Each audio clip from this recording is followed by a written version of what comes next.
course, to our journey to Storybook Land. My name is Aaron. I'll be your captain and storyteller aboard the Alice. Just a few friendly safety reminders that please remain seated, keeping hands, arms, fingers, feet, and legs inside the boat at all times.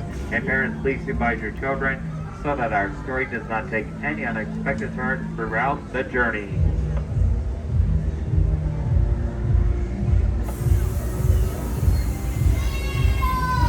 Now, before we head to Storybook Land, we need to travel past the jaws of Monstro the whale, the same whale that swallowed Pinocchio. But don't worry, friends, Monstro's not swallowing us. He's actually transporting us into the wonderful, magical world of Storybook Land.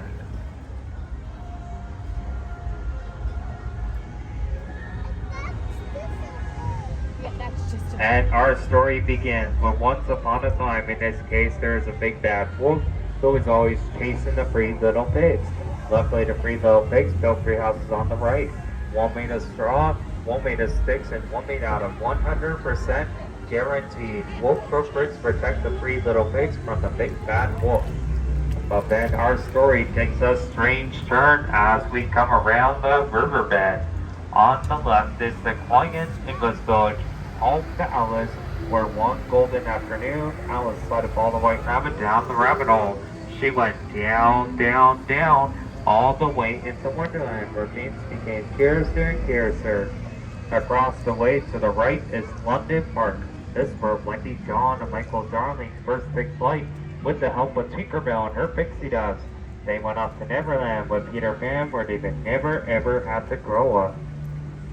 Straight ahead is the city of Agrabah, where a street rat named Aladdin bumped into Princess Jasmine in the marketplace. They found love to the world, and with the help of Blue Genie, they are now happily ever married, and they live in the Sultan's palace to this day.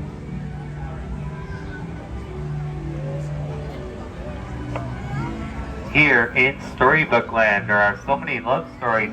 Some of those love stories takes us under golden twinkling archways, like the ones above us. These are the same golden twinkling archways that last Jasmine flew over and under and sideways on their wonderful magical carpet ride in a whole new world. It's also the exact same spot where Aladdin and Jasmine fell in love with each other for the very first time.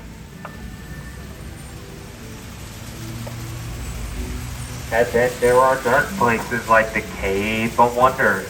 It's filled with lots of mysterious treasures, including the Genie Lamp. Legend has it, whoever rubs the Genie's lamp set him free. He will grant you 3 wishes. Now let's all make a wish. Then Snow White wished for safety as she fled the evil queen. Luckily she came out of God's home with the 7 doors on the right, and with her kindness the 7 doors were happy to offer protection from the evil queen. Now Snow White lives happily ever after with her prince. And on the left is the blue chalet home of Cinderella, where one day she wished to go to the ball, but her evil stepmother forbade it. With the help of a fairy godmother, Cinderella is able to go to the ball, but when the clock struck midnight, Cinderella did not leave in time. Her carriage turned back into a pumpkin. You can still see that pumpkin carriage up on that bridge. Now Cinderella lives happily ever after in the castle with Prince Charming.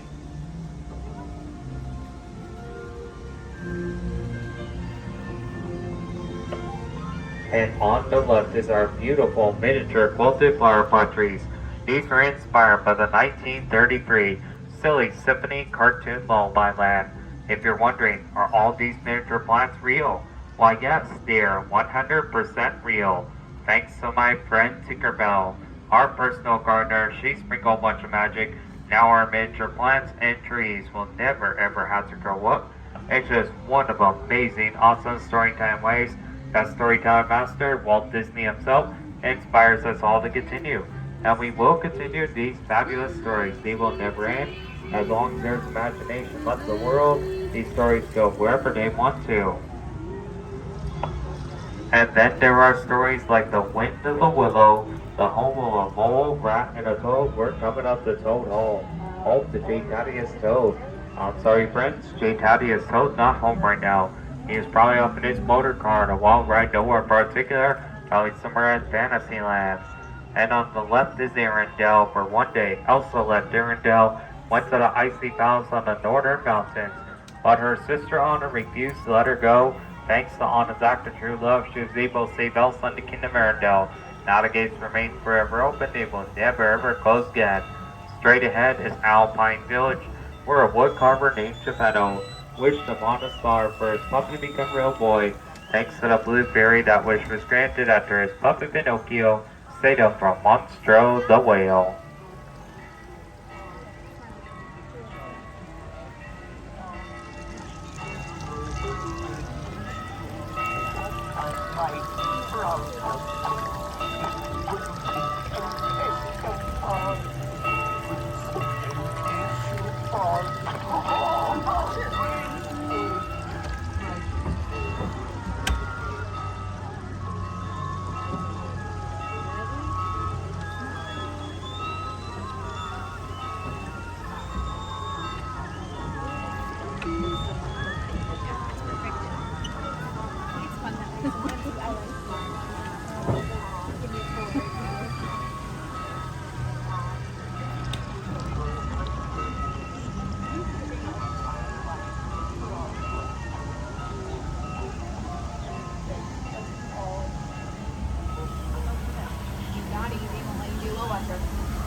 And Ariel wished to be part of her world someday. Now she is part of her world. She was Prince Eric's house on the right, but her story began where her father King Dragons battled Thunder, underwater Freelanska to the left. And as we approach the dock and close book our story, I'd like to remind you to please remain seated. Keep hands, arms, and fingers inside the boat at all times. Once we reach the dock and come to a full and complete stop, on the count of three, we'll all stay together, so nobody has to take a trip under the sea. On behalf of myself and all of our storytellers here at Storybook Land, we'd like to thank you for joining us tonight. We hope you enjoy the rest of your magical time here at the happiest place on earth where wonder comes to life, Disneyland.